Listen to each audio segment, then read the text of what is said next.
ഇവരോടെല്ലാം ചോദിച്ചു, മരിച്ച സ്വർഗം കിട്ടുമെന്ന് നിങ്ങൾക്ക് ഉറപ്പുണ്ടോ? ചുരുക്കി പറഞ്ഞാൽ ധ്യാനത്തിന് പോയത് വലിയൊരു കോലാഹലമായി. ഉള്ളതും പോയി. ദൈവം എന്നെ വേലയ്ക്ക് വിളിച്ചു, അതെനിക്ക് ഉറപ്പാണ്. പക്ഷേ എന്നെ ദൈവത്തിന് വേണ്ട. കർത്താവേ, ഇനി ഞാൻ അങ്ങയുടെ കുഞ്ഞാണ്, ഇനി ഞാൻ അങ്ങേക്ക് വേണ്ടി ജീവിക്കും. ആ ഒരു സമർപ്പണം വന്നപ്പം എനിക്ക് പെട്ടെന്ന് ആ ക്രൂശിലേക്കുള്ള ഒരു ഓർമ്മയാണ് വന്നത്. കർത്താവ് എനിക്ക് വേണ്ടി അവസാനത്തെ തുള്ളി രക്തം വരെയും ചെയ്തു.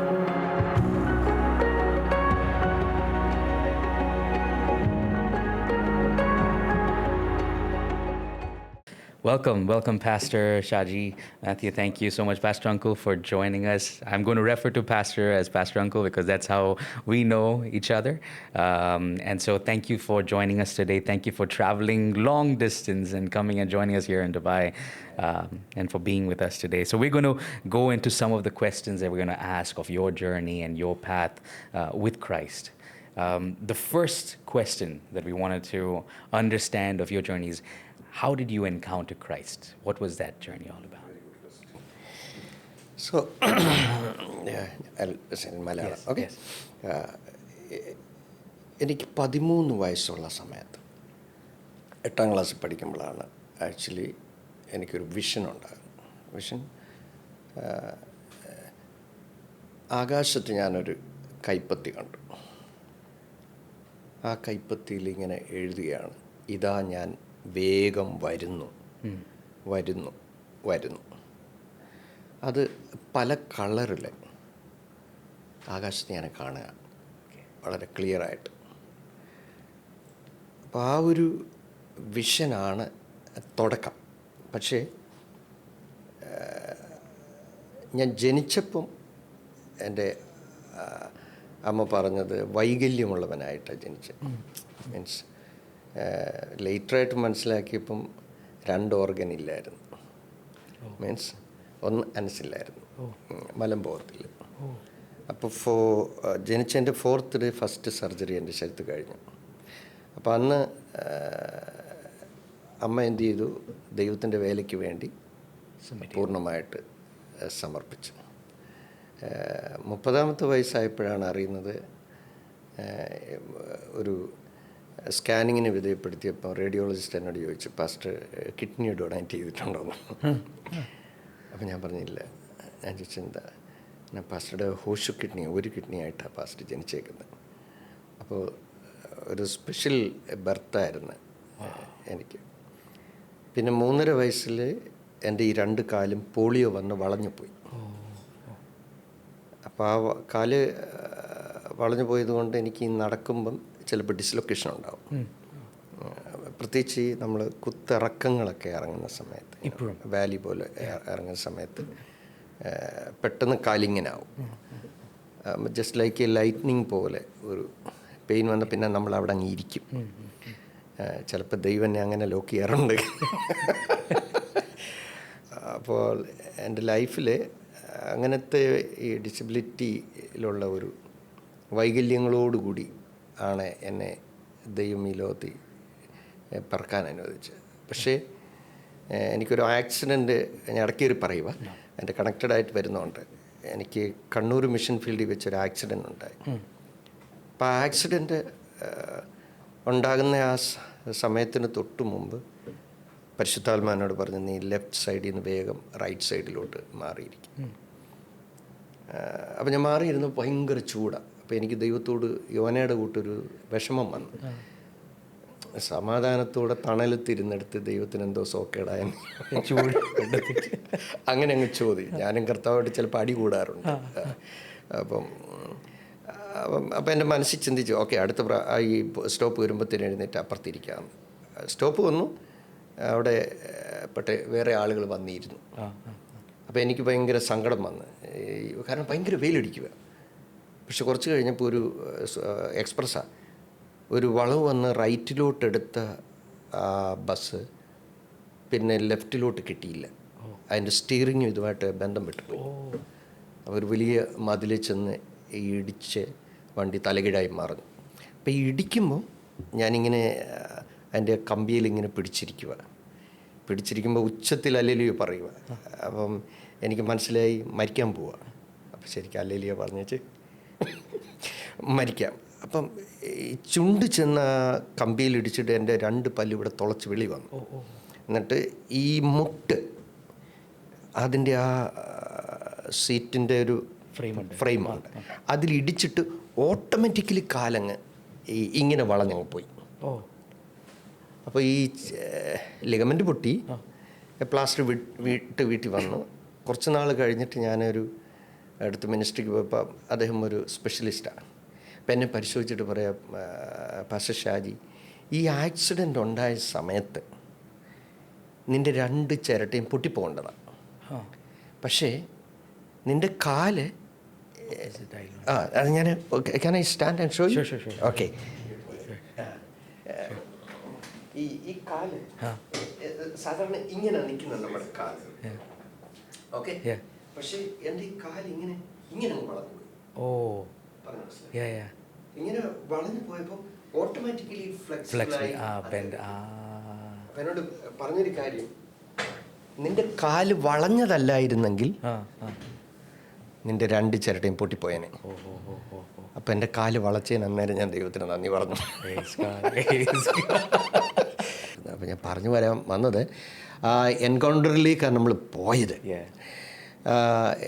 ഈ 13-ാമത്തെ വയസ്സിൽ കണ്ട ആ വിഷന് ശേഷം എനിക്ക് എൻ്റെ ലൈഫിൽ പെതുക്കെ മാറ്റങ്ങൾ വരാൻ തുടങ്ങി.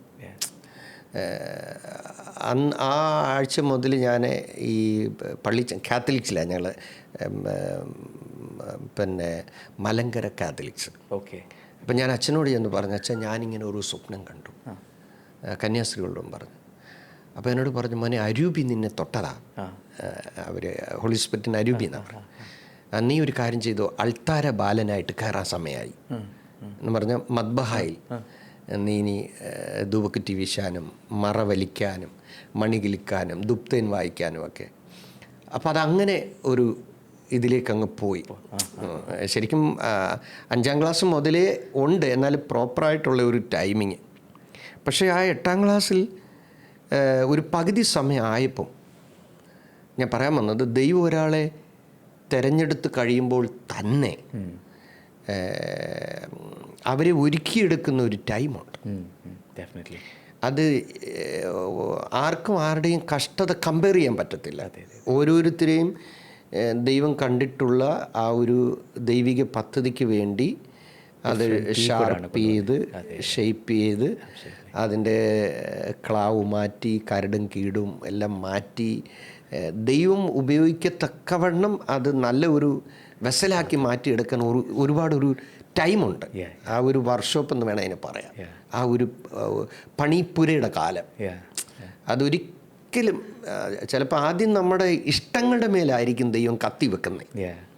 നമ്മൾ താലോലിക്കുന്ന എല്ലാം കൂടെ ദൈവം തയ്യത്ത് കളയും. അതാണ് ക്ലീനിങ് പ്രോസസ്സ്. അപ്പോൾ എൻ്റെ പപ്പ എന്നോട് പറഞ്ഞ, നീ ഇങ്ങനെ കൊഞ്ചു പോലിരിക്കുക, നിനക്ക് ശരീരം നന്നാകട്ടെ ആദ്യം.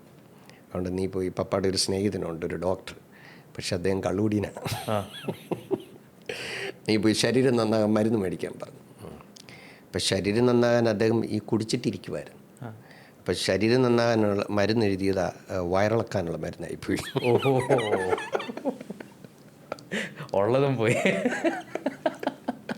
അപ്പോൾ ഞാൻ മെഡിക്കൽ സ്റ്റോറിൽ ചെന്ന്, ഈ കൂർമ്മ ബുദ്ധിയായിരുന്നു എനിക്ക്, എന്ത് കേട്ടാലും അങ്ങനെ വിശ്വസിക്കത്തില്ല, അങ്ങനെ അതൊന്ന് ഞാൻ നോക്കും. അപ്പോൾ ഡോക്ടർ എന്നോട് പറഞ്ഞു, നീ ഓരോ ടീസ്പൂൺ വെച്ച് കുടിച്ചോണമെന്നാണ് പറഞ്ഞു. ശരീരം നന്നാകാൻ തന്ന ആ മരുന്ന് മാറിപ്പോയി. അപ്പോൾ ഓരോ ടീസ്പൂൺ വെച്ച് ഡോക്ടർ കുടിക്കാൻ പറഞ്ഞു, രാവിലെയും വൈകിട്ടും. പക്ഷേ ഫാർമസിസ്റ്റ് പറഞ്ഞത് 5 തുള്ളിയെ കുടിക്കാം ഒരു ദിവസം, 2 ദിവസം കുടിച്ചാൽ മതി. ശരിക്കും പറഞ്ഞാൽ അത് പ്രശ്നമായി. 120 ഡേയ്സ് മെഡിക്കൽ കോളേജിൽ കിടന്നു, ബ്ലഡ് മുഴുവൻ ട്രാൻസ്ഫർ ചെയ്തു, ഓർമ്മശക്തി നഷ്ടപ്പെട്ടു. പക്ഷേ ആ സമയങ്ങളിലൊക്കെയും ആ എൻകൗണ്ടറുണ്ട്, ആ പ്രസൻസ്. എന്നിട്ട് 21 ദിവസം ബോധമില്ല കിടന്നു. അപ്പോൾ ഒരു ദൈവദാസൻ ഇങ്ങനെ യാത്ര ചെയ്ത് വരുമ്പം ഞാനിങ്ങനെ ഐസിയില്ല, അമ്മച്ചിയോട് പറഞ്ഞു, അദ്ദേഹം പ്രാർത്ഥിച്ചിട്ട് പറയാം, അമ്മച്ചി ഈ മോൻ മരിക്കത്തില്ല, ഈ മോൻ ദൈവവിളിയുള്ള കുഞ്ഞാണ്, അതുകൊണ്ട് ഇപ്പം മരിക്കത്തില്ല. 21 ദിവസം അൺകോൺഷ്യസ് ആയിട്ട് കിടക്കും. അദ്ദേഹം പ്രാർത്ഥിച്ചിട്ട് പോയി. പിറ്റേ ദിവസം ഡോക്ടർ വന്ന് കണ്ടീഷൻ മോശമാണെന്ന് കണ്ട എന്തോ ആ മനുഷ്യനും ഇങ്ങനെ നെഞ്ചത്ത് കൈവച്ചിട്ട് ഇങ്ങനെ കരഞ്ഞു. ആ നാളുകളിൽ ഈ മഞ്ഞപ്പിത്തം ഭേദിച്ചിട്ട് കരിമ്പിത്തം എന്നൊക്കെ പറയും, അതിനൊക്കെ കൂടിയൊരിതാണ്, ആളുകൾ മരിക്കുന്നുണ്ട്. അപ്പോൾ ഈ ഡോക്ടർ കൈവച്ചിട്ട് അമ്മ നോക്കുമ്പോൾ ഈ ഡോക്ടർ കരയുക. അദ്ദേഹം ഒരു ബിലീവറായിരിക്കാം. എന്നിട്ട് അദ്ദേഹം കരഞ്ഞിങ്ങനെ സങ്കടപ്പെട്ട് പ്രാർത്ഥിച്ചിട്ട് പോകാൻ നേരം അമ്മയുടെ ഒരു കാര്യം പറഞ്ഞു, ഇന്ന് രാത്രിയിൽ എന്തെങ്കിലും സംഭവിച്ചാൽ വിളിക്കണമെന്ന് പറഞ്ഞു. അന്ന് രാത്രിയിലാണ് ഞാൻ കണ്ണ് തുറക്കുന്നത്. അപ്പം വിഷൻ അതിൻ്റെ ഇങ്ങനെ ആ ഒരു ജേണി വന്ന് ആ ഒരു എൻകൗണ്ടറിൻ്റെ ആ തലവാണ് ഞാൻ പറഞ്ഞത്. ആ എൻകൗണ്ടർ കഴിഞ്ഞ് ഒരു മരണത്താഴ്വരയിലൂടെ ഞാൻ പോയത്. ആ സമയത്ത് ശരിക്കും പറഞ്ഞാൽ സ്കൂളിന് അവധിയും കൊടുത്തു, മരിച്ചുപോയെന്ന് പറഞ്ഞു. പിന്നെ കുറച്ച് നാൾ എന്നെ ഗോസ്റ്റ് എന്നാണ് വിളിച്ച ആള്. ഒരു റീബർത്ത് ആയിരുന്നു അല്ലേ? ശരിക്കും പറഞ്ഞാൽ മാത്തിച്ചാൻ്റെ മോൻ മരിച്ചുപോയി. അങ്ങനെ സ്കൂളിന് അവധി കൊടുത്ത് കുറച്ച് പേര് മെഴുകുതിരിയും സാറന്മാരും കുട്ടികളുമായിട്ടൊക്കെ ഇങ്ങനെ കിട്ടി വന്നു. അപ്പോൾ നമ്മുടെ ലൈഫിൽ ഒരു എൻകൗണ്ടർ ഉണ്ടായാൽ ചിലർക്ക് ആരംഭത്തിൽ അത് ഉൾക്കൊള്ളുന്നതിനേക്കാൾ ചില വേദനകളിലൂടെ ചിലപ്പോൾ പോവും. പക്ഷേ അത് നമ്മുടെ ജീവിതത്തിൽ എന്നേക്കും ഒരനുഭവമാണ്. കാരണം എൻ്റെ ഓർമ്മ നഷ്ടപ്പെട്ടു പോയി. ഡോക്ടർ പറഞ്ഞ് ഇവൻ്റെ ഓർമ്മയിൽ പ്രശ്നമായി, ഇനി അവനെ സ്കൂളിലൊന്നും വിടാനൊക്കത്തില്ല. കാരണം എനിക്ക് 13 വയസ്സുണ്ടെങ്കിലും അമ്മയുടെ പാല് കുടിക്കണം, പപ്പ എടുത്തുകൊണ്ട് നടക്കണം, ഒന്നും അറിയത്തില്ല. അപ്പം നിങ്ങളൊരു ബേബിയെ പോലെ ഇവനെ ലൈഫ് ടൈം നോക്കണമെന്ന് പറഞ്ഞു. പിന്നെ ഡോക്ടർ പറഞ്ഞു ഒരു വർഷം എവിടെയെങ്കിലും ഒരു ഷോപ്പോ വല്ല വിട്ട് ആളുകളുമായിട്ട് കമ്മ്യൂണിക്കേറ്റ്. സോ ആ വിഷൻ ലെഡ് ടു റീബർത്ത് അല്ലേ? നമുക്ക് ഫുൾ ഒരു സിസ്റ്റം റീസെറ്റ് ചെയ്യുന്നതിൻ്റെ കൂട്ടാണ് ദൈവം അത് റീസെറ്റ് ചെയ്ത് ആ തീ കൂടെ കൊണ്ടുപോയിട്ട് ഒരു പുതിയ സ്റ്റാർട്ടായിട്ട് തന്നത്. The same way I think the next big junction in your life as a missionary is that missionary journey. How did you find out about that calling? How did you realize this is the path? You know, besides the prophecies that were spoken, how did you realize this was the path, this was a time, and this is the junction God wants me to take and go? അതെങ്ങനെയാണ് ആ ഒരു സ്റ്റേജിലോട്ട് എത്തിയത്? അത് ഈ 10ാം ക്ലാസ്സിൽ ആയ സമയത്ത് ഹൃദയത്തിൽ ഞാൻ വീട്ടിൽ ഒത്തിരി കഷ്ടപ്പാടായിരുന്നു. ദൈവവിളിയുടെ ഉറപ്പെനിക്ക് വരുന്നത് ശരിക്കും പറഞ്ഞു കഴിഞ്ഞാൽ ട്രിവാൻഡ്രം സെൻ്റ് അലോഷ്യസ് സെമിനാരിയിൽ പോകുമ്പോഴാണ്. അപ്പം അതിന് മുൻപ് ഞാൻ പഠിക്കാൻ ശരിക്കും പറഞ്ഞു കഴിഞ്ഞാൽ 50ൽ 5 മാർക്ക്, 10 അതൊക്കെ എൻ്റെ ഗംഭീര മാർക്കുകൾ. കാര്യം 10ൽ കൂടുതൽ മാർക്ക് കിട്ടിയിട്ടില്ല. അതിൻ്റെ പ്രോബ്ലം എന്താണെന്ന് വെച്ച് കഴിഞ്ഞാൽ ഞങ്ങൾ രാവിലെ 4 മണിക്ക് എഴുന്നേക്കണം. പപ്പ ഫോറസ്റ്റിൽ സപ്ലൈ കുപ്പ് നടത്തുക. അപ്പം ഞങ്ങൾ 4 മക്കളാണ്. അപ്പോൾ ഒരു വലിയ പശുവുണ്ട്. 4 മണിക്ക് എഴുന്നേറ്റ് പശുവിനെ കറന്നിട്ട് പിന്നെ ഞങ്ങൾ അവിടെ നിന്ന് ഒരു 4 കിലോമീറ്റർ പോയി ഞാനും ജ്യേഷ്ഠനോട് പോച്ചയിലും കൊണ്ട്. അപ്പം 4 മണിക്ക് പശുവിനെ കറക്കണം. പഴങ്കഞ്ഞിന്ന് കേട്ടിട്ടുണ്ട്?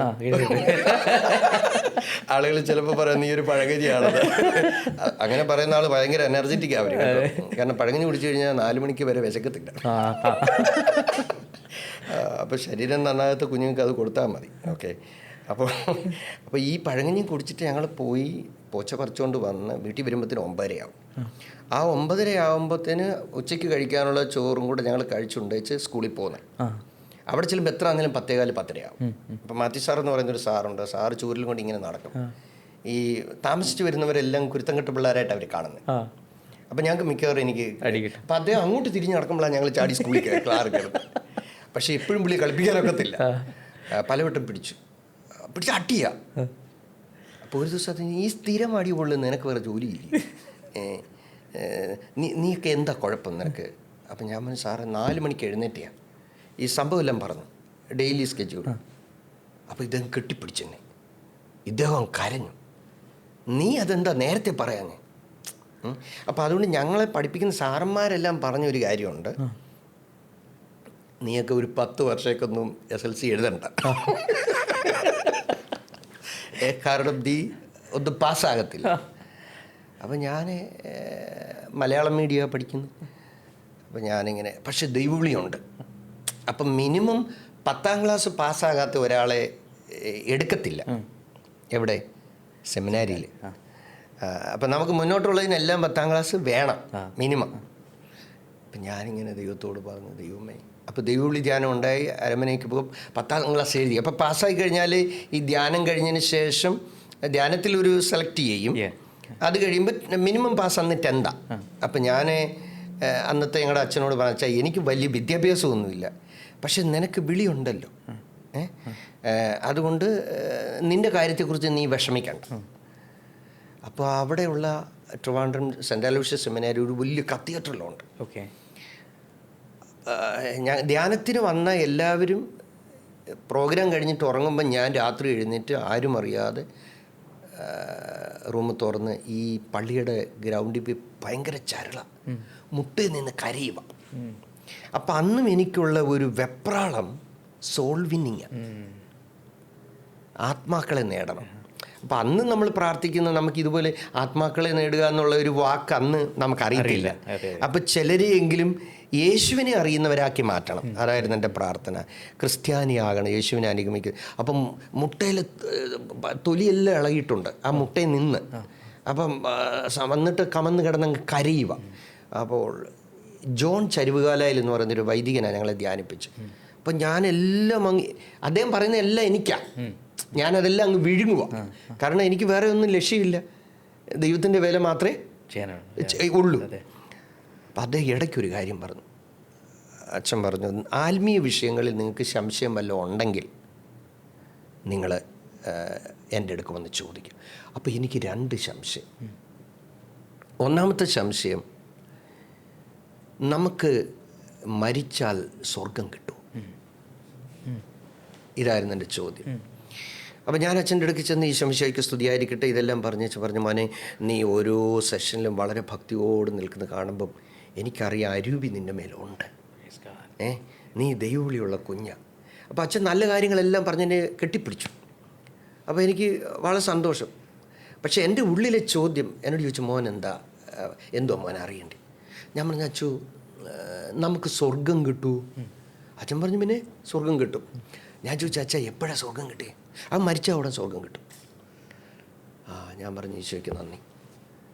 അപ്പം ഞാൻ ചോദിച്ചു, പിന്നെ നമ്മൾ സ്വർഗം കിട്ടാൻ വേണ്ടി വല്ലതും ചെയ്യണോ? അച്ഛൻ പറഞ്ഞു, ഒന്നും ചെയ്യണ്ട. ഞാൻ പറഞ്ഞു, എൻ്റെ വല്യപ്പച്ചൻ മരിച്ചിട്ട് ഒരുപാട് വർഷമായി.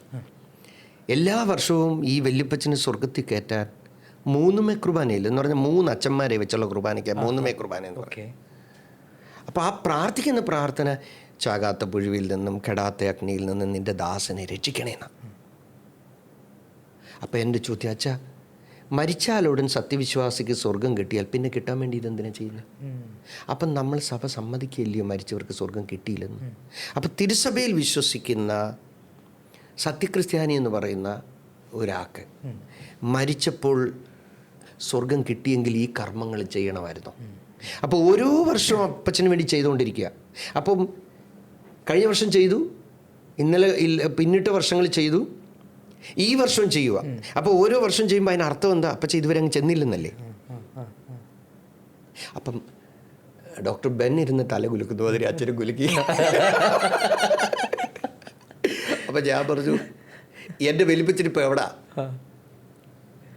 അപ്പം മരിച്ച അവിടെ സ്വർഗം കിട്ടുമെന്ന് അച്ഛൻ പറഞ്ഞു, പക്ഷേ കിട്ടാൻ വേണ്ടി പ്രാർത്ഥിക്കുന്നു. അപ്പോൾ ഏതാ സത്യം? അപ്പം അച്ഛൻ എഴുന്നേറ്റ് എന്നെ ഹഗ് ചെയ്തു. അച്ഛൻ എന്നോട് പറഞ്ഞൊരു വാക്യം, മോനെ ഈശോയ്ക്ക് നിന്നിലുള്ള പദ്ധതി വ്യത്യസ്തമാണ്. അച്ഛൻ പറഞ്ഞ വാക്കാത്, വേറെ ഒന്നും അച്ഛൻ പറയുന്നില്ല. അപ്പോൾ പിന്നെ അപ്പോൾ ഇത് തന്നെ എൻ്റെ മനസ്സിൽ ചിന്തയായി. അപ്പോൾ പാലാ, തൊടുപുഴ, പല സ്ഥലങ്ങളിൽ നിന്നുള്ള ആളുകൾ അവിടെ വന്നിട്ടുണ്ട്. അപ്പോൾ ഞാൻ ഇവരോടെല്ലാം ചോദിച്ചു, മരിച്ചാൽ സ്വർഗം കിട്ടുമെന്ന് നിങ്ങൾക്ക് ഉറപ്പുണ്ടോ? ചുരുക്കി പറഞ്ഞാൽ ധ്യാനത്തിന് പോയത് വലിയൊരു കോലാഹലമായി. എല്ലാവരും കൺഫ്യൂഷനായി. എല്ലാവർക്കും പറഞ്ഞു. ഒരാൾ പറഞ്ഞു സ്വർഗം കിട്ടിയാലും കിട്ടിയില്ലെങ്കിലും കത്തോലിക്ക സഭയാന്ന് പറഞ്ഞു. ഞാൻ പറഞ്ഞു സഭ ഏതും ആയിക്കോട്ടെ, എൻ്റെ ചോദ്യം അതല്ല. നമ്മൾ ഈ ദൈവവിളി ധ്യാനത്തിൽ വന്നേച്ചേ കുറഞ്ഞ പക്ഷം അവസാനത്തെ സ്ഥലത്തെക്കുറിച്ച് ഉറപ്പുവരുത്തിയില്ല, പിന്നെ നമ്മളെന്തിനാ ഈ കഷ്ടപ്പെടുന്നേ? അപ്പോൾ അതുപോലെ ചെറുപ്പത്തിൽ വേറൊരു ഇൻസിഡൻ്റ് ഉണ്ടായി. ത്രേസ്യാമ്മ എന്ന് പറയുന്നൊരു അമ്മച്ചി ഉണ്ടായിരുന്നു. അമ്മച്ചി ഹാൻഡിക്കാഫാണ്. അപ്പോൾ ആ അമ്മച്ചിയാണ് ഞങ്ങളെ ഈ സൺഡേ സ്കൂൾ പഠിപ്പിച്ചത്. അപ്പോൾ അമ്മച്ചി ഒരു ദിവസം പറഞ്ഞ്, വിഗ്രഹത്തെ ഉണ്ടാക്കരുത്, നമസ്കരിക്കരുത്, അതിനെ വണങ്ങരുത്. ഇത് അമ്മച്ചി പഠിപ്പിച്ച്. അപ്പോൾ ഇത് പഠിപ്പിച്ചിട്ട് അമ്മച്ചി മാതാവിൻ്റെ രൂപക്കൂടിൻ്റെ ഫ്രണ്ടിൽ പോയി എന്ന് വെച്ചാൽ അമ്മച്ചി ഇങ്ങനെ ഇതെല്ലാം മെഴുകുതിരി എല്ലാം കത്തിച്ചിട്ട് നമ്മളാരെയും വിമർശിക്കുകയല്ല, നമ്മുടെ ലൈഫ് ജേണി പറയും. അപ്പോൾ ഈ ബാലനായിരിക്കുന്ന എൻ്റെ ഉള്ളിൽ ഒരു ചോദ്യം, ത്രേസ്യാമ്മച്ചി പഠിപ്പിക്കുന്നതാണോ ശരി, ചെയ്യുന്നതാണോ ശരി? അപ്പോൾ ഇത് ഓരോ ആഴ്ച എനിക്ക് ചോദിക്കണമെന്നുണ്ട്, പക്ഷേ എനിക്ക് പേടി, എന്നെ അടിക്കും. ഞാൻ ഒരു ദിവസം വിചാരിച്ച് തല്ലിക്കൊന്നാലും വേണ്ടിയല്ല എന്ന് ചോദിക്കും. അപ്പം ഞാൻ ഭയങ്കര കുസൃതിയായിരുന്നു. അപ്പം ഞാനിങ്ങനെ ഞരങ്ങുന്നു, മൂളുന്ന്. അമ്മച്ചി ചോദിച്ചു, എന്തുവാടാ വേദപാഠ ക്ലാസ്സിനകത്ത് നീ ഇരുന്ന് ഞരങ്ങിയ മൂളിയും ചെയ്യുന്നു. ഞാൻ ചോദിച്ചു, അമ്മച്ചി ചെയ്യുന്നതാണോ ശരി, അമ്മച്ചി പഠിപ്പിക്കുന്നതാണോ ശരി? അപ്പോൾ അമ്മച്ചി എന്നോട് ചോദിച്ചു, എന്തുവാ നീ ചോദിച്ചേ? ഞാൻ പറഞ്ഞു, അമ്മച്ചി പറഞ്ഞു, ഒന്നിനെയും നമസ്കരിക്കരുത്, ഒന്നിനെയും വണങ്ങരുത്, വിഗ്രഹം ഉണ്ടാക്കരുത്. പക്ഷെ അമ്മച്ചി അവിടെ പോയി വെച്ച് അമ്മച്ചി വണങ്ങി നമസ്കരിക്കുകയും ചെയ്യുന്നത് ശരിയെന്ന്. പൂച്ചടിക്കുമ്പോൾ വെച്ച് 2 പൊട്ടിയിട്ട് തന്നു. ഇതാ നീ കുരുത്തം കെട്ടവൻ. ഉത്തരം കിട്ടി. അപ്പം ഞാൻ ഈ കൃപയാൽ ഈ ശുശ്രൂഷയിലൊക്കെ ആയി കഴിഞ്ഞതിന് ശേഷം ഞാനിങ്ങനെ ഈ അമ്മച്ചിയെ കാണാൻ വല്ലപ്പോഴും പോകും. അപ്പോൾ അമ്മച്ചി ഇങ്ങനെ എന്നെ കെട്ടിപ്പിടിച്ചിട്ട് പറയും, എടാ ഞാൻ പണ്ട് അടിച്ചെങ്കിലും നീ ഇന്ന് വലിയ ദൈവദാസനായിട്ട് കർത്താവിൻ്റെ വേല ചെയ്യുന്ന കാണുമ്പോൾ എനിക്ക് ഭയങ്കര സന്തോഷമുണ്ട്. അപ്പോൾ അരമനയിൽ വെച്ച് ഇങ്ങനെ ഈ ഡിസ്കഷൻ എല്ലാം ഉണ്ടായിക്കഴിഞ്ഞപ്പം എന്നെക്കുറിച്ചുള്ള മതിപ്പ് അവർക്ക് നഷ്ടപ്പെട്ടു. കാരണം റെക്ടച്ചൻ എന്നോട് ചോദിച്ചു, നീ പഠിക്കാൻ വന്നോ പഠിപ്പിക്കാൻ വന്നോ? നമ്മൾ വൈദികർ പറയുന്നതേ കേൾക്കാവൂ. കർത്താവ് 23-ാം അധ്യായം മത്തായിയിൽ അങ്ങനെ പറഞ്ഞു, അവർ പറയുന്ന പോലെയൊക്കെ അനുസരിച്ച് ചെയ്യാൻ, അവരെ പോലെ ആകരുത്. അപ്പോൾ ഞാനിങ്ങനെ കാത്തിരിക്കുക. റിസൾട്ട് വന്നപ്പം നേരത്തെ പറഞ്ഞ മാതിരി 211 മാർക്ക്. അപ്പം ഞാനിങ്ങനെ ഒരിടത്ത് എന്തോ പ്രസംഗിച്ചപ്പോൾ നമ്മുടെ FT സെമിനാരിയിൽ ഇങ്ങനെ ചാപ്പലിനെ, മിഷണറി ചാപ്പലിനെ പറഞ്ഞു, 211 മാർക്ക് കഷ്ടിച്ച് മേടിച്ച മോഡറേഷൻ കിട്ടിയാ ജയിച്ചതെന്ന് പറഞ്ഞു. അപ്പോൾ ഒരു പ്രൊഫസർ പറഞ്ഞ്, മോഡറേഷനാണ് 210 ഉള്ളൂ, ഇത് പഠിച്ചിട്ട് കിട്ടിയാണ്. അപ്പോൾ ഒന്നുകൂടെ ആഡ് ചെയ്ത് അപ്പോൾ ഞാൻ ചോദിച്ചു, ദൈവമേ, അപ്പം നമ്മുടെ ബുദ്ധി കൊണ്ട് കിട്ടിയത് അല്ല. അപ്പോൾ എന്നെ, അപ്പം ഞാനിങ്ങനെ കാത്തിരിക്കുക, അരമനയിൽ ഇപ്പോൾ വരും. അപ്പം വെട്ടുകാട്, മണർകാട്, വേളാങ്കണ്ണി, ഈ സ്ഥലങ്ങളിൽ നിന്നുള്ള എല്ലാം ഇഷ്ടംപോലെ രൂപങ്ങൾ മേടിച്ചിട്ടുണ്ട്. അപ്പം ഇതെല്ലാം എൻ്റെ മുറിക്കകത്ത് ഇതേ ഉള്ളൂ. അപ്പം ഇതിൻ്റെ മുമ്പിൽ അങ്ങ് കമന്ന് കിടന്ന് കരച്ചില്ല. കാരണം വേറെ ഒന്നും നമുക്കൊരു തോന്നലില്ല. ഇനി ഈശോയുടെ വേല ചെയ്യണം, നല്ലൊരു വൈദികനാകണം, അങ്ങനെ ജീവിച്ച് മിഷണറി പ്രവർത്തനം, അതാ മനസ്സിൽ കിടക്കുന്നത്. അപ്പം ഞാൻ നോക്കിയപ്പോൾ എനിക്ക് കാർഡ് വന്നില്ല, എന്നെ എടുത്തില്ല. ധ്യാനം കഴിഞ്ഞു.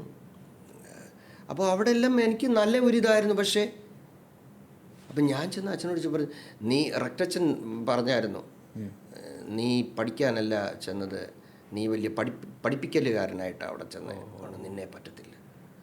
അപ്പോൾ എനിക്കൊറ്റ ചോദ്യം ദൈവത്തോട് വിളിച്ചു. കാരണം ഈ പെന്തക്കോസ്റ്റൊന്നും നമുക്കറിയത്തില്ല.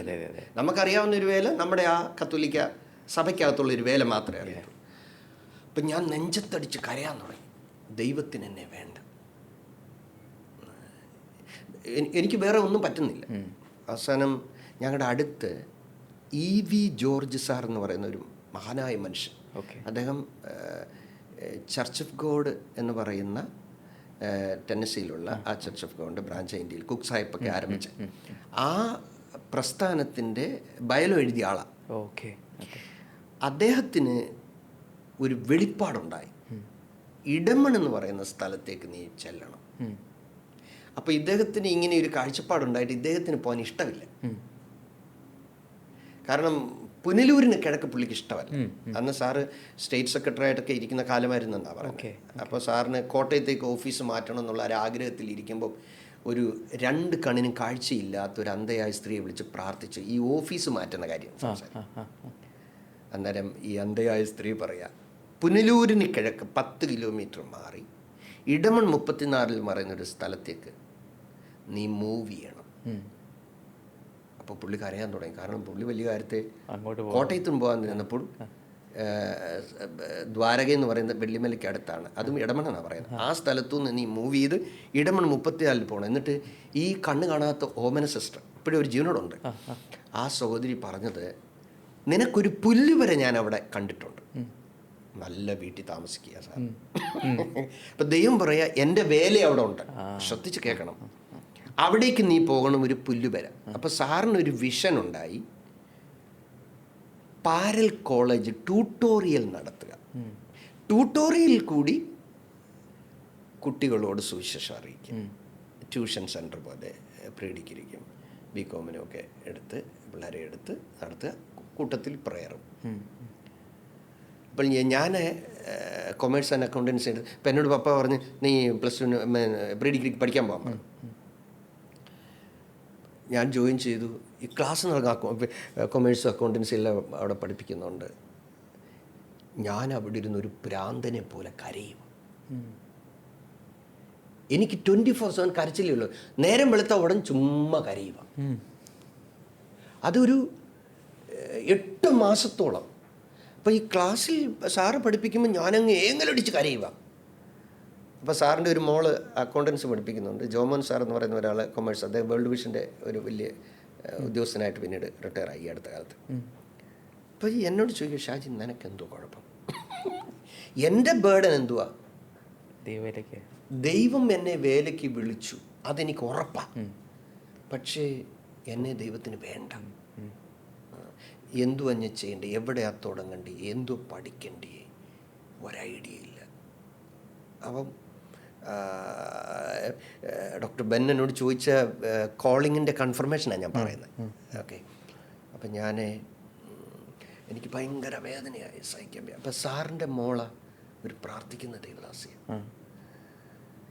അപ്പം എന്നോട് പറയാ, ഷാജി എന്തിനാ കരയുന്നത്? ഞാൻ പറഞ്ഞു, അന്നേരപ്പത്തിൽ ഞാനങ്ങ് വിങ്ങിപ്പൊട്ടുക. ഞാൻ സെമിനാരിൽ പോയതാണ്, ഞാൻ സംശയങ്ങൾ ചോദിച്ചപ്പോൾ അവരെന്നെ പുറത്താക്കി, എന്നെ വേണ്ടാതായി. അപ്പോൾ പക്ഷേ എനിക്ക് ദൈവവേലയേ ഉള്ളൂ, എനിക്ക് ഭൂമി, എൻ്റെ സമാധാനം അതാ, എനിക്ക് ദൈവവേല ചെയ്യാനില്ല. അപ്പോൾ എനിക്ക് ഇതിനിടയിൽ ദൈവം തന്നൊരു ദാഹമാണ് വചനം വായിക്കാൻ. നമ്മൾ ഈ ട്യൂണിലാണല്ലോ എല്ലാവരും വായിക്കുന്നത്, അർത്ഥമൊന്നും മനസ്സിലാകത്തില്ല. പക്ഷേ ആമോസ് 8:11 പറയുന്നു, അപ്പത്തിനായിട്ടുള്ള വിശപ്പല്ല, വെള്ളത്തിനായിട്ടുള്ള ദാഹമല്ല, യഹോവയുടെ വചനത്തെ കേൾക്കേണ്ടതിനുള്ള വിശപ്പ് ഞാൻ തന്നെ ദേശത്ത് അയക്കുന്ന ആൾ വരുന്നു. ഒരു ദിവസം രാത്രിയിൽ ഇങ്ങനെ ബൈബിൾ വായിച്ചുകൊണ്ടിരിക്കുമ്പം എൻ്റെ ഉള്ളത്തോട് പറയാം, നീ എന്നെ രക്ഷകനായി സ്വീകരിക്കും. ഒരു പാസ്റ്റർ എന്നോട് പറഞ്ഞല്ല, ആരും പറഞ്ഞല്ല, പേഴ്സണൽ എന്ന് പറഞ്ഞാൽ ആ വിഷൻ തുടങ്ങി. ഞാൻ അറിയുന്നില്ല, ഇവഞ്ച്വലി കർത്താവിനെ ഇങ്ങനെ സന്ദർശിച്ചോണ്ടിരിക്കുക. അപ്പം ആ ഒരാൾക്ക് വിളി ഉണ്ടായാൽ ആദ്യം ആ വ്യക്തി എത്തുന്നത് വചനത്തിലാണ്.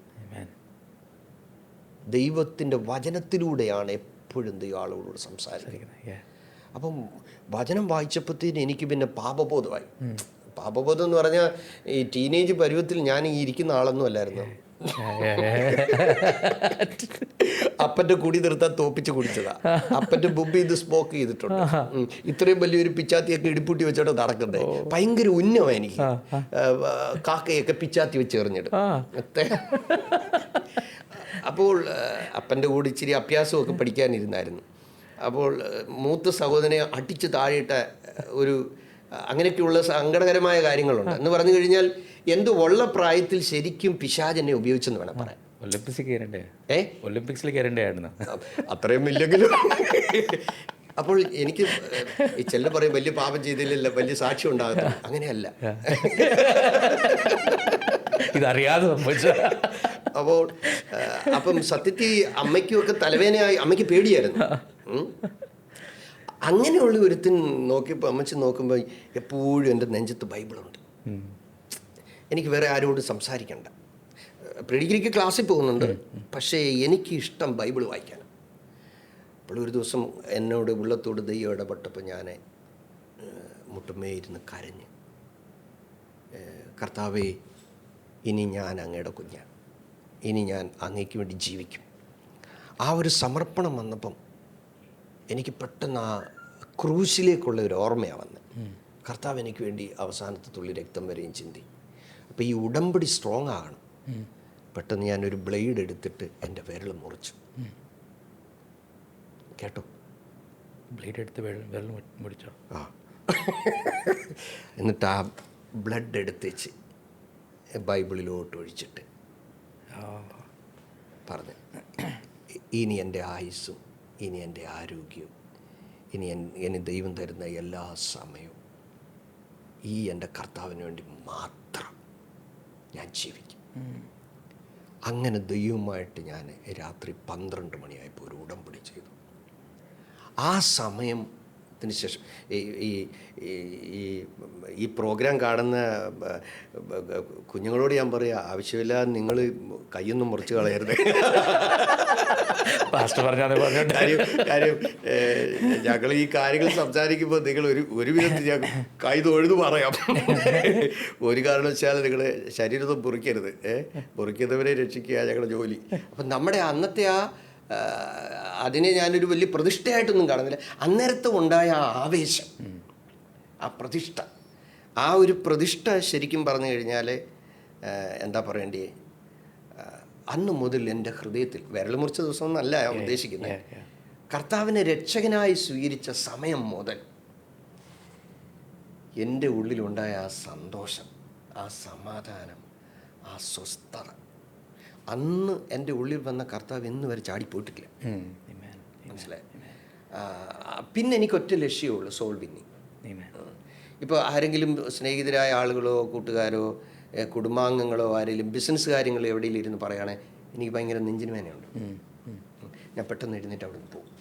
കാരണം എനിക്കതല്ല എൻ്റെ ഹൃദയത്തിൽ ഉള്ളത്. എനിക്ക് അപ്പോൾ ഒരാളെ കിട്ടിയാൽ എനിക്ക് ആദ്യം ഉള്ളി ഞാൻ കരയും, കർത്താവേ ആ വ്യക്തി രക്ഷിക്കപ്പെട്ടാൽ എനിക്ക് ഗോസ്പൽ ഷെയർ ചെയ്യാൻ എനിക്ക് കൃപ തരണേ. ആ ഒരു അനുഭവം വചനം വായിച്ച് പിന്നെ എനിക്ക് സമാധാനമുണ്ട്. പക്ഷേ ക്ലാസ്സിൽ ചെല്ലുമ്പം കരച്ചില്ല. അവസാനം ഈ സ്ഥാപനം നടത്തുന്ന ജോർജ് സാറിനോട് എൻ്റെ മനസ്സ് പറയാം, നീ ആ സാറിനോട് പോയി സംസാരിക്കും. ഞാൻ പറഞ്ഞു, സാറേ എനിക്ക് ദൈവവിളിയുണ്ട്, പക്ഷെ വിഗ്രഹാരാധന തെറ്റാണ് ദൈവം എന്നെ പഠിപ്പിച്ചു. എൻ്റെ വീട്ടിലത് അറിയത്തില്ല. സാറേ, സാറിൻ്റെ ഇതിൽ അദ്ദേഹം 25 വർഷം ബൈബിളിലെ മുളക്കടയിലെ നമ്മുടെ സെമിനാരിയിൽ അധ്യാപകനായിരുന്നു. അപ്പം നമുക്കിതൊന്നും അറിയത്തില്ല. ഞാൻ പറഞ്ഞു, സാറേ എനിക്ക് ദൈവവിളിയുണ്ട്, ദൈവം എന്നെ വിളിച്ചു, എന്നെ വേർതിരിച്ചു, അതെനിക്ക് ഉറപ്പാണ്. എനിക്ക് ദൈവവിളി ഉള്ളതുകൊണ്ട് ദൈവത്തിൻ്റെ വേല എങ്ങനെ ചെയ്യണം എനിക്കറിയില്ല. ദൈവ വേല ചെയ്യാൻ പഠിക്കാനുള്ള സ്ഥലം വല്ലതും ഉണ്ടോ?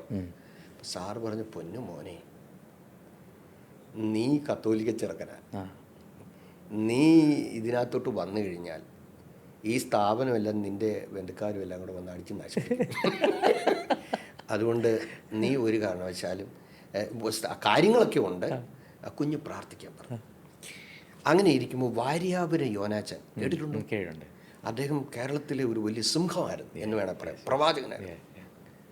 അപ്പോൾ സാറിങ്ങനെ ക്ലാസ്സിൽ പറഞ്ഞിങ്ങനെ ഒരാൾ പ്രാർത്ഥനയ്ക്ക് വരുന്നുണ്ട്, നിങ്ങൾ ആരെങ്കിലും താല്പര്യമുള്ളവർ വരാം. അപ്പം ഞാനും എൻ്റെ സിസ്റ്ററും കൂടെ പ്രീഡിക്ക് പഠിക്കുന്നു.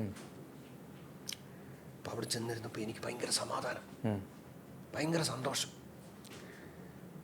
4 മണിയായപ്പം പെങ്ങൾ പറഞ്ഞു, അച്ഛാ നമുക്ക് അല്ലേ നമ്മളെ തല്ലിക്കൊല്ലും. അപ്പോൾ ഈ സാറിൻ്റെ അടുത്താണ് ഞങ്ങളുടെ വയൽ. അമ്മാച്ചൻ്റെ ഒരു 5 ഏക്കർ നിലമുണ്ട്, അതിലാണ് ഞങ്ങളെല്ലാം കാര്യങ്ങൾ ചെയ്യുന്നത്. ഞാൻ പറഞ്ഞു, നീ പൊക്കോ, ഞാൻ വരുന്നില്ല. അപ്പം 2ാമത് പ്രയറിനിരുന്നു. അത് ശരിക്കും പറഞ്ഞാൽ 1/2 മണിക്കൂർ കഴിഞ്ഞിട്ട് പോകാൻ വേണ്ടി ഇരുന്ന്. പക്ഷേ ഒരു 2ാമതിരുന്ന പ്രയർ തീർന്നത് വെളുപ്പിന് 3 മണിയായിപ്പോയി. എനിക്ക് അവിടെ നിന്ന് എഴുന്നേക്കാൻ വയ്യ, എനിക്ക് അവിടെ കിടന്നങ്ങ് മരിച്ചാൽ മതി. ആ ഒരു സന്തോഷം വന്നിട്ട് സഹിക്കാൻ വയ്യ. അങ്ങനെ ഇരിക്കുമ്പോൾ ഞാൻ വീട്ടിൽ ചെന്നില്ലല്ലോ. ഞങ്ങളുടെ ഒരു മാവിയുടെ മോനും എൻ്റെ നേരെ സഹോദരനും കൂടെ നേരെ സാറിൻ്റെ അവിടെ വന്നു.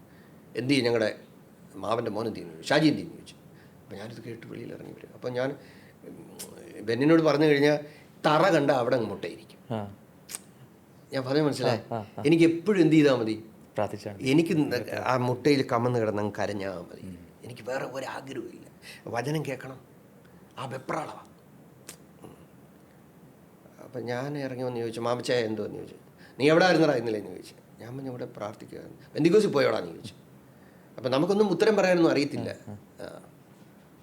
അവസാനം അദ്ദേഹം ഭയങ്കര ഒരു 140 കിലോ ഉള്ളൊരു മനുഷ്യൻ, ഒരു 6 അടി ഉയരമൊക്കെ വലിയ ഇതുണ്ട്.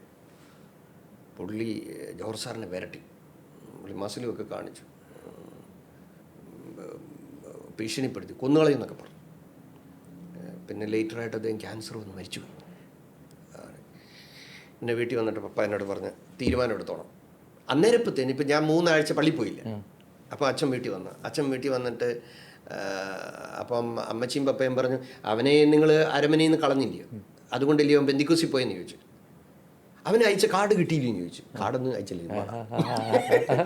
അവൻ പറഞ്ഞു അവനെ അന്ന് ബെനഡിക്ട് മാർ ഗ്രിഗോറിയസ് തിരുമേനിയാണ്, നല്ലൊരു ആർച്ച് ബിഷപ്പായിരുന്നു. വിവരം അറിഞ്ഞിട്ട് ആർച്ച് ബിഷപ്പ് വിവരം അറിയിച്ചു അവനെ എത്രയും പെട്ടെന്ന് കൊണ്ടുവരാൻ. അപ്പോഴത്തേക്കും ദൈവം നമ്മുടെ കണ്ണ് തുറന്നു. യെസ്. അപ്പോൾ മൂത്ത ജ്യേഷ്ഠനെ അപ്പ എടുത്തിയടാ ഇവൻ പെന്തിക്കോസിൽ പോയി ഭയങ്കര പ്രശ്നമായി, വീടുകളിലെല്ലാം കയറി സുവിശേഷം പറയാൻ തുടങ്ങി, എനിക്ക് നാട്ടിൽ ഇറങ്ങി നടക്കാൻ വയ്യ. അപ്പോൾ നമ്മുടെ ഉള്ളിൽ കൺവിക്ഷൻ വന്നു കഴിഞ്ഞപ്പോഴത്തേന് പിന്നെ എനിക്ക് ഈ പേപ്പട്ടിയുടെ കൂട്ടായിപ്പോയി. എനിക്ക് ആരോട് സുവിശേഷം പറയണം. അപ്പോൾ സാർ ഒരു വലിയ എഴുത്തുകാരനായിരുന്നു, ട്രാക്ട് ധാരാളം എഴുതിയിട്ടുണ്ട്. ഇതെല്ലാം കൊണ്ട് ചെന്ന് ഞാൻ ഓരോ വീടുകളിൽ കൊടുക്കുക. അപ്പോൾ ഇവരെല്ലാം കൂടെ ഇത് കളക്ട് ചെയ്തിട്ട് അപ്പച്ചൻ്റെ കൊടുത്തു. മാത്തിച്ചാൻ കൊണ്ട് രക്ഷിക്കപ്പെട്ടോളാം പറഞ്ഞു. അപ്പോൾ ഇത് കേട്ടപ്പോൾ അപ്പയ്ക്ക് ദേഷ്യമായി. വീട്ടിൽ വന്നിട്ട് പറഞ്ഞു, നീ മേലാൽ പെന്തിക്കോസിൽ പോയാൽ നിന്നെ അടിച്ച് ശരിയാക്കളെന്ന് പറഞ്ഞു. ഞാൻ പിന്നെയും പോകാൻ തുടങ്ങി. അപ്പോൾ ആദ്യമൊക്കെ ബൈബിൾ പൊതിഞ്ഞുകൊണ്ടാണ് പോകുന്നത്. അപ്പോൾ പൊതിഞ്ഞുകൊണ്ട് പോകുമ്പം ഞാനിങ്ങനെ പോകുമ്പം എൻ്റെ ഉള്ളത്തോട് ചോദിക്കുക, നീ എത്ര നാളിങ്ങനെ പൊതിഞ്ഞുകൊണ്ട് പോകും? അപ്പോൾ ഞാൻ മനോരമ പേപ്പർ കീറി കളഞ്ഞിച്ച് ബൈബിൾ ഉയർത്തിപ്പിടിച്ച് പോവുക.